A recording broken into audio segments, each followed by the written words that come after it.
Assalamu alaikum. This is Muhammad Subhan Salim and welcome to MSSR Perspectives. Viewers, what if the most powerful militaries of the world are no longer fighting the way they were designed to fight, and instead of large-scale invasions and decisive naval battles, there are precision strikes, there are drones, and an invisible pressure. This is how Grey Zone looks like. Welcome to the era of Grey Zone warfare.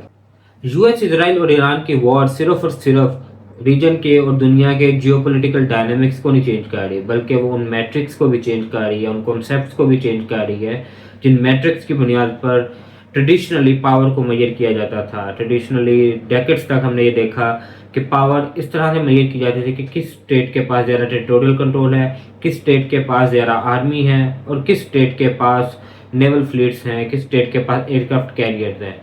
लेकिन अब 21st century में और ख़ासकर हमने इस war में देखा कि ये मैट्रिक्स टोटली चेंज हो चुके हैं। ये ग्रे जोन वॉरफेयर क्या होता है और ग्रे जोन वॉरफेयर ऑपरेट कैसे होता है? तो ग्रे जोन वॉरफेयर का मतलब ये है कि एक ऐसी स्ट्रेटजी वॉर की, एक ऐसी अप्रोच वॉर की जिसमें वॉर के थ्रेशोल्ड से नीचे नीचे रखा जाता है कॉन्फ्लिक्ट को, और एक फुल स्केल एस्केलेशन या फुल स्केल इन्वेजन की तरफ नहीं जाया जाता, बल्कि through drone strike, through proxy Wars and through cyber attacks और एक इकोनॉमिक स्ट्रेंगुलेशन के थ्रू एक कंटिन्यूस प्रेशर एनिमी स्टेट के ऊपर रखा जाता है। ट्रेडिशनली अगर हम देखें तो नेवल सुपीरियरिटी और नेवल पावर का मतलब ये होता था कि किस कंट्री के पास, किस पावर के पास सी लेन्स ऑफ कम्युनिकेशन का कंट्रोल है, डोमिनेंस है, नेवल फ्लीट्स हैं, एयरक्राफ्ट कैरियर्स हैं, सबमरीन्स हैं। लेकिन ये इक्वेशन भी अब चेंज हो रही है और अब एक नॉन लिटोरल स्टेट, एक लैंड लॉक स्टेट भी अपना रोल प्ले कर सकती है मैरिटाइम डोमेन में और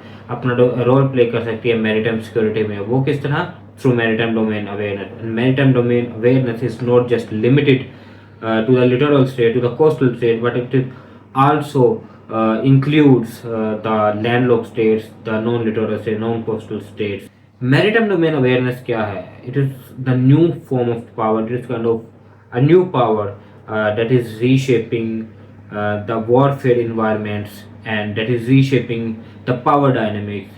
Maritime domain awareness का मतलब ये है कि आपको मैरीटाइम के डोमेन या मैरीटाइम का एरिया जो है उसकी इंफॉर्मेशन हो, आपको मैरीटाइम के जो रीजन हैं, आपके प्राइमरी इंटरेस्ट एरियाज और सेकेंडरी इंटरेस्ट एरियाज जो हैं, आपको उनकी सारी इंटेलिजेंस हो। डेट मीन्स कि आपको ये पता हो कि यहाँ पर क्या एक्टिविटी हो रही है, या आपको पता हो कि यहाँ से कौन सा शिप गुजर रहा है या कौन सी फोर्सेज यहाँ पर ऑपरेट कर रही हैं। तो इसका सादा सा मतलब ये है कि अगर आपको सब कुछ पता है तो इसका मतलब आप कुछ भी कंट्रोल कर सकते हैं या डिसरप्ट कर सकते हैं।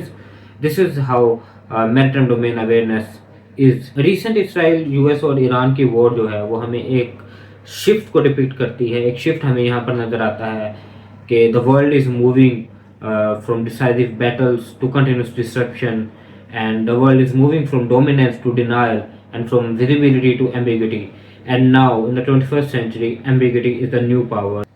So the importance in 21st century is not of who have large naval fleets, who have large military and who have extended territorial control, but the importance is of that who can operate grey zone warfare effectively and who can understand grey zone warfare and who have maritime domain awareness.